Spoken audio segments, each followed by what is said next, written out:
시청자 여러분 안녕하세요. 권능 스페셜 박성기입니다. 지난 시간에는 오랜 시간 불임으로 고생하다가 아버지 하나님의 권능으로 잉태의 축복을 받은 분들을 만나보았습니다.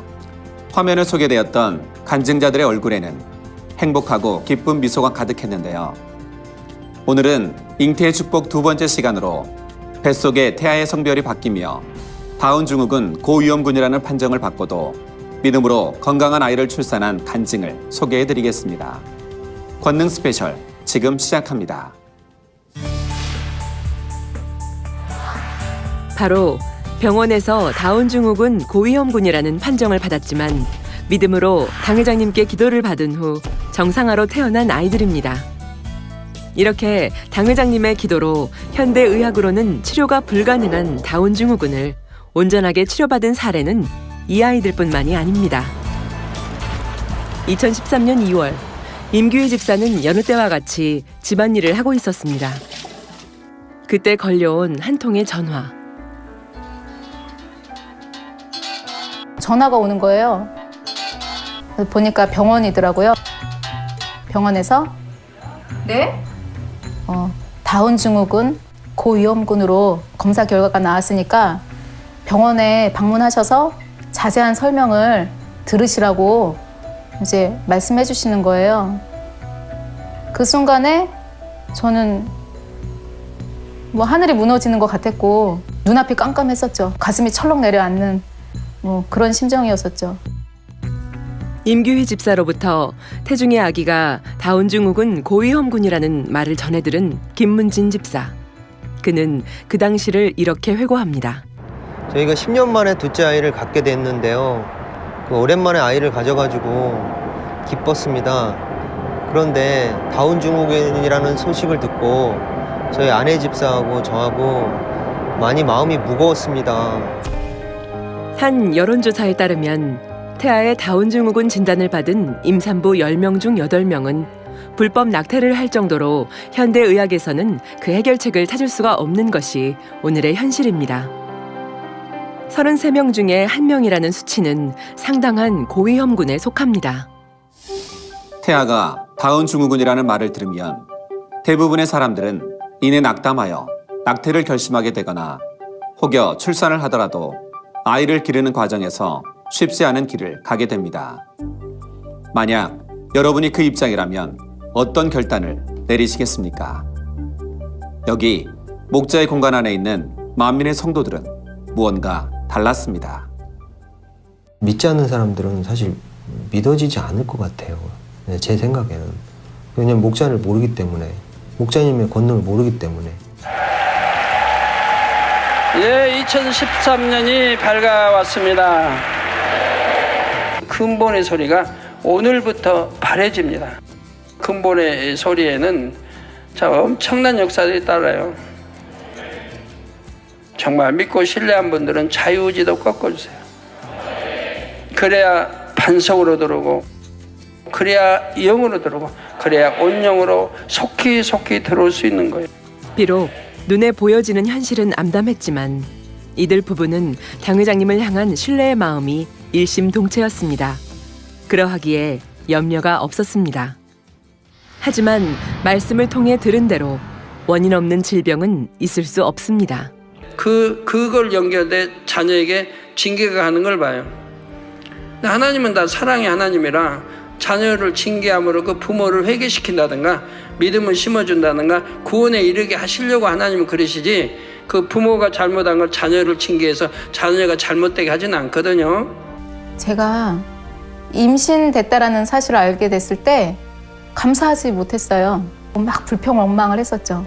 저 왜 임신이 됐을까요? 저 임신 원하지 않았는데? 막 이런 불평들이 회개를 해야 되겠다 하고서 이제 당 회장님 기도받을 준비를 할 때 이제 그 시간 내에 회개 기도를 또 하게 되고, 그러면서 정성껏 준비를 하자. 간절하지 못했던 분야를 발견했습니다. 그 헌신이나 봉사가 내 열심으로 냈던 분야들이 있지 않습니까? 그런 분야를 또 발견했고요. 그래서 그거를 돌아보게 됐습니다. 아버지 하나님 앞에 담을 찾아 회개하고 돌이킨 부부. 그러니까 지조고 헌신 예배, 일꾼들 만남 때 이제 당회장실을 들어갔었는데 당회장실을 딱 들어가서 말씀을 이렇게 듣고 있는데 이렇게 뛰는 거예요. 뱃속에서 아기가 이렇게 툭툭툭 이렇게 뛰어요. 그래서 야, 아기가 알아보나 보다. 당회장님을 알아보나 보다라는 생각을 그때 했었고 저희가 당회장님께 그 말씀을 드리고 기도를 받게 되었어요. 저희 마음에는 평안함이 오더라고요. 저와 아내 집사가 마음에 평안함이 오고 당회장님 권능으로 아이가 정상적으로 돌아왔겠다라는 그 믿음이 왔어요. 아이가 8월 29일 날 출생했고요. 딱 그 아이가 출생하면서 딱 생각나시는 분은 오직 목자님의 그 사랑이었어요. 다운증후군 고위험군이었는데 목자님의 권능의 기도를 받고 이렇게 정상적이고 건강한 아이를 낳았다고 당회장님께 감사의 고백하면서 예물을 드리면서 이렇게 고백했습니다. 다운증후군은 우리 몸을 이루고 있는 수조 개의 세포가 다 이런 21번 염색체가 3개로 되어 있는 그런 염색체의 병인데 이런 수조 개의 세포를 순식간에 정상으로 바꿀 수 있다는 것이 정말 의사로서 상상할 수 없는 그런 놀라운 일이 아닐 수 없습니다. 당 회장님의 기도로 다운증후군을 치료받고 건강하게 태어난 둘째 재영이. 온 가족이 재영이의 모습에 기쁨과 감사가 넘칩니다. 영으로 온영으로 변화되어 목자님의 기쁨이 되겠습니다. 사랑해요. 계속해서 창조주 하나님의 놀라운 섭리 가운데 펼쳐진 재창조의 권능으로 응답받은 간증의 주인공들을 만나봅니다. 김미영 집사는 셋째 아들 창현이에 대한 간증을 시작했습니다. 나이가 40이 넘는 나이고 또 생각하지 않았던 부분인데 기관장 교육 3일째 날 병원에서 연락을 받았어요. 다운증후군, 고위험군 이라는 그런 연락을 받았는데 제가 여러 마음이 막 감정이 교차되는 거예요. 그 의사분이 소견이 열에 열은 낙태를 합니다. 그렇게 말을 하는 거예요. 그러면 제가 세상 가운데 있고 이렇게 목자의 공간 안에 있지 않는다면 저도 그런 어떤 두려움 속에서 죄를 질 수도 있는 것이고 만민재단에 제가 등록을 한 거는 93년도 15년 정도 해외 나가 있었고요. 2010년도 한국에 이제 와서 성도들도 그렇고요. 많은 변화를 느꼈어요. 제가 그런 겨자씨만한 믿음인데 그런 신앙생활을 다시 짚어볼 수 있는 계기가 됐다는 것이 너무 감사한 거예요. 목자님께서 기도를 해주시는 시간이 있었는데요. 태아 태중 5개월입니다. 태아 다운 증후군입니다. 저 같은 제가 이렇게 개인 기도를 받을 수가 있구나. 목자님 사랑이 너무 느껴진 거예요. 그래서 그다음부터는 두렵지 않았고요. 분만실 가서도요. 너무 형통하고 제가 순산을 한 것도 정말 아버지 은혜고요. 창현이는 권능의 체험뿐 아니라 가족의 믿음을 성장시키는 귀한 축복의 선물이었습니다. 목자님의 기도로 저희 창현이 건강하고 예쁘게 태어났습니다. 우리 가족 더 큰 믿음으로 달려가겠습니다. 목자님 사랑해요. 감사합니다.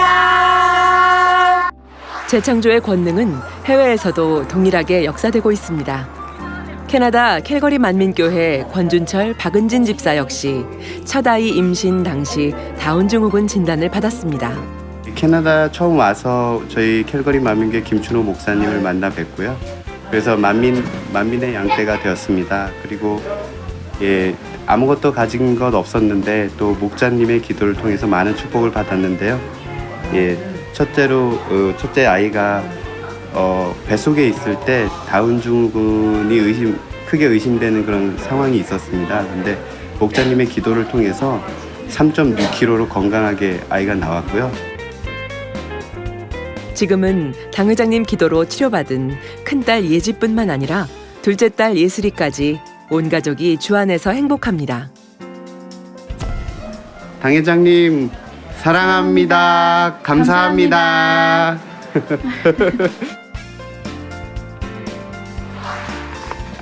생후 7개월 된 영재네 가족. 영재는 한국인 아빠 장현식 집사와 필리핀인 엄마 도밍가피오 집사의 둘째 아이입니다. 5년 터울이가 나거든요. 근데 아기를 갖고 싶었었는데 이제 못 가져주니까 수술원 기도가 있으니까 바로 다음 달에 임신이 됐습니다. 3개월인가 4개월 정도 해가지고 다음 증후군 고위험군이라고 진단이 나왔습니다. 처음에 좀 막막했죠. 이런 일이 또 나한테 또 생기는구나 이런 그런 느낌이 들으면서 좀 답답하고 좀 막막하고 또 다른 병원에 한번 가서 또 진찰도 가서 한번 여쭙기도 하고 그랬는데 고위험군이니까 계속 어쩔 수 없다. 그러면서 좀 위험 상황이니까는 낙태를 하는 게 좋지 않겠나 이렇게 권했었습니다. 그러나 부부는 흔들리지 않았습니다. 우리는 믿음이 있잖아. 아이는 하나님의 선물이잖아. 하나님은 안 좋은 아이는 안 줘요. 그래서 그 믿음 때문에 괜찮은 것 같아. 설날 인사가 있어가지고 당회장 기도 받자 우리가 같이 의견을 모아가지고 설날 당회장 만남 때 인사 악수하면서 잠깐 우리가 아기가 다운 증후군입니다. 그랬더니 안수 기도를 해주셔가지고 장현식 도밍가피오 집사 부부는 믿음으로 기도를 받았습니다. 믿었죠. 제 마음속에 확신이 왔습니다. 이 아기는 이제 분명히 이제 목자 기도 받았고 또 마음에 되게 평안이 왔고요. 안심이 왔습니다. 그래가지고 하나님께서 치료주시겠다 이렇게. 부부의 믿음대로 장 회장님의 권능의 기도를 받은 후 건강하고 밝은 아들이 태어났습니다. 목자님의 권능의 기도로 저희 영재가 건강하게 태어났습니다. 당 회장님 사랑해요. 할렐루야.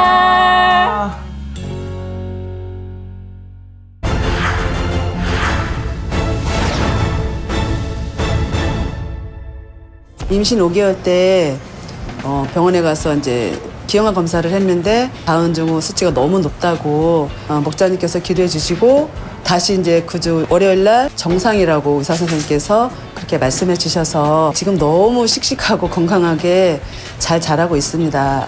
목자님의 사랑의 기도에 너무 감사드립니다. 늦은 나이에 뜻하지 않게 셋째를 갖게 되었어요. 그리고 임신 중기가 되어서 병원에서 기형아 검사를 했는데 다운 증후군 소견이 보인다고 7개월째 되었을 때 목자님 기도를 받았어요. 목자 기도해 주신 것 같이 건강하고 씩씩하게 똘똘하게 태어나서 지금까지 10살이 되었는데 아프지 않고 학교 공부도 잘하고 너무 잘 자라고 있습니다. 목자 은혜 너무나 감사합니다.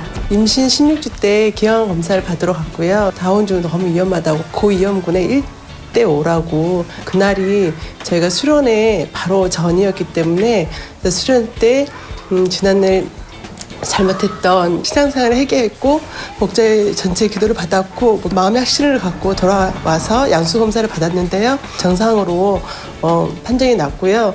너무 감사했고 5개월쯤에 기형아 검사를 하라고 하더라고요. 그래서 기형아 검사를 하고 검사 결과가 다운 증후군이라고 그렇게 말씀을 하시더라고요. 당회장한테 그때는 직접 기도받은 게 아니고요. 단에서 나오는 그 환자 기도만 받고 다시 이제 재검사를 했는데 검사 결과가 정상이라고 그 말씀을 해주시더라고요. 그때 얼마나 기뻤는지 너무 그때 감사했어요. 이제 둘째가 생겼고 이제 5개월이 돼서 그 쿼드라고 다운 증후군에 관련된 검사인데 고위험군이라는 연락을 받았어요. 그래서 친구가 있었는데 다운 증후군인 아이를 낳은 거예요. 목자의 기도를 받는 것이 최고다 하는 마음들이 있었고 당 회장님 계실 때 기도를 받게 됐는데 아기가 이제 건강하게 태어났어요. 너무 감사했어요. 7년 만에 둘째를 가져서 이제 기형아 검사를 4개월 때 가서 했는데 그때 검사 결과가 고위험군 어차피 나을 거고 또 기도를 받으면 되니까 그리고 17주 때 이제 당회장님께 기도를 받았어요. 그리고 나서 그냥 편안한 마음으로 잊어버리고 있다가 성장하면서 또 건강하게 또 예쁘게 또 똑똑하게 이렇게 야무지게 잘 자라서 기도받은 당회장님 기도로 이렇게 예쁘게 잘 자라고 있구나 항상 감사하게 생각하고 있었어요. 이외에도 태중에서 아이의 성별이 바뀌는 놀라운 재창조의 역사도 나타나고 있는데요. 재창조의 역사란 이미 창조된 것을 바꾸거나 새롭게 만들어 나가는 것을 말합니다. 근본의 소리가 본격적으로 발해지면서 재창조의 역사는 더 놀랍게 일어나고 있습니다. 자, 예를 들어서 잉태에서 분명히 병원에서 여자 확인했습니다. 그런데 또 확인 한 번으로 끝나나요? 두 번도, 세 번도 해도 여자입니다. 근데 남자를 원합니다. 아들을 원해요. 그럼 제가 기도해주면 여자가 아들로 바뀝니다. 남자인데 또 딸을 낳기 원하는 분들이 있어요. 그래가지고 또 딸을 낳게 해달라고 기도하면 또 딸로 바뀌어버립니다. 태아의 성은 수정이 되는 순간 결정이 됩니다. 잉태가 뒤에서 발달 과정 중에 남자 여자로 바뀌는 것이 아니라 수정되는 순간 남자 아니면 여자로 착상이 되기 때문에 중간에 여자가 남자로 변한다든지 남자 여자로 변할 일은 의학적으로는 불가능한 일이 되겠습니다. 아버지 임신 34주입니다. 아이가 남자아이로 바뀌도록 아버지 축복해 주옵소서. 남자아이로 바뀌며 또 임신 32주에서 35주에 접어들게 되면 태아가 부모의 손길을 느낄 수 있을 정도가 되며 감각 체계가 완성되는 시기입니다. 또한 35주째에는 태아의 폐가 거의 성숙되어 있는 상태인데요. 그런데 임신 34주에 태아의 성별을 바꾸는 기도를 받은 분도 있습니다. 아버지 하나님의 역사는 놀라웠습니다. 기합 소리가 힘찬 올해 10살인 주영인의 가족 간증입니다. 저는 딸 둘만 있었습니다. 9살, 12살이었어요. 그런데 임신이라고 하더라고요. 한 5개월쯤에 의사 선생님이 셋째도 딸이네요. 그러더라고요. 남편이 아들을 원하고 있기 때문에 당회장님께 기도를 받았어요. 그러다가 한 8개월쯤에 제가 다시 병원을 갔어요. 그때 의사 선생님이 아들이네요. 그러시더라고요. 그래서 이제 이 아이를 낳게 됐습니다. 저를 아들로 바뀌게 해주셔서 감사합니다. 당회장님 사랑합니다. 다음은 서연인의 가족입니다. 큰아이가 이제 아들이었고 이왕이면 큰아이가 아들이 있었으니까 딸이었으면 좋겠다 하는 마음이 생겼어요. 근데 병원을 가서 의사 선생님한테 이제 아들이에요, 딸이에요 여쭤봤더니 아들이라고 하셨거든요. 또 기도 받으면 이 아이가 비록 아들이지만 딸로 될 수 있겠다는 그런 소망이 생겼어요. 그래서 그때부터 매주 단에서 나오는 기도를 정말 정성껏 배에다가 기도받고 그다음에 6개월 정도 됐을 때 이제 초음파 검사를 하러 병원을 가는데 보더니 딸이네? 그러시면서 딸 딱 그러셨어요. 그래서 그다음부터 기도에 응답해 주신 거에 감사했고 그래서 서연이가 2003년도에 8월 8일 정말 건강하게 딸로 태어났습니다. 엄마 뱃속에서 아들이었던 제가 당회장님의 기도를 받고 딸이 되었어요. 당회장님 사랑해요. 진성 형제는 뱃속에 있을 때 성별이 여자아이였다고 합니다. 첫째는 이제 딸을 낳았었고요. 근데 둘째는 저희가 너무 이제 아들을 갖고 싶어 했었거든요. 그런데 그런 다음에 이제 5개월 뒤에 병원에를 갔는데요. 초음파를 하더니 둘 다 딸입니다 그러는 거예요. 저도 딸이고 저 여동생도 딸이고 그렇게 교구 인사 때나 성교 인사 때 간절하게도 기도를 받았거든요. 이제 출산 이제 거의 다 다가와서 출산을 했는데 그래서 거기서 왕자님이다 그러는 거에 저는 너무 놀랐어요. 그래서 저 딸이었는데요. 딸이라고 하셨잖아요. 의사 선생님한테 딸이라고 하셨잖아요. 근데 그 선생님이 웃으시면서 아들이에요 그러시는 거예요. 그래서 그 진성이가 지금 14살이 됐어요. 그래서 14살이 됐는데 너무나 감사하게 아버지 은혜로 잘 크고 있고 너무나 성실하고 또 공부도 너무나 잘하고요. 당회장님 감사해요. 슬기자매는 20여 년 전에 역사된 재창조 권능의 주인공입니다. 첫 아이가 아들이었기 때문에 둘째는 남편 성도님도 너무 간절히 딸을 둘째만큼은 원했거든요. 5개월째 돼서 병원을 갔어요. 목자님 기도 받으면 이 아들도 딸로 아버지께서 바꿔주시겠다는 그 마음이 왔거든요. 당회장님께서 단에서 전체를 위한 한자 기도를 해주실 때 믿음으로 이제 아버지 앞에 예물을 심고 그래서 이제 기도를 받았어요. 이제 7개월째 돼서 병원을 찾았어요. 다시 의사 선생님 먼저 깜짝 놀라시는 거예요. 뭐 딸이네 그러면서 이렇게 말씀해 주시는 거예요. 그래서 그때 심정으로는 너무나 제 마음이 기쁘고 너무 행복하고. 사랑하는 당회장님, 아들이었던 제가 딸로 태어났습니다. 당회장님 사랑합니다. 아들이 딸로 바뀌고 딸이 아들로 바뀌고 다운 증후군을 치료받고 목자님의 제창제 원능 바로 우리가 주인공입니다. 오늘 여러분은 참으로 놀라운 간증을 접하셨습니다. 바로 재창조의 권능을 통해 태아의 성별이 바뀌고 다운 증후군을 치료받은 사례들을 들으셨는데요. 이처럼 아버지 하나님께서는 어디에서도 들을 수 없는 놀라운 일들을 친히 이루시는 분이십니다. 그것은 오직 창조주이시고 인생의 생사화복을 주관하시는 하나님만이 하실 수 있는 일입니다. 그분의 역사하심은 불가능이 없고 한계가 없으십니다. 오늘 이 시간 여러분의 삶 속에서도 이 같은 아버지의 사랑을 가득 느끼시는 하루가 되시길 바랍니다. 저는 다음 시간에 뵙겠습니다. 오늘도 권능 스페셜을 시청해 주셔서 감사합니다.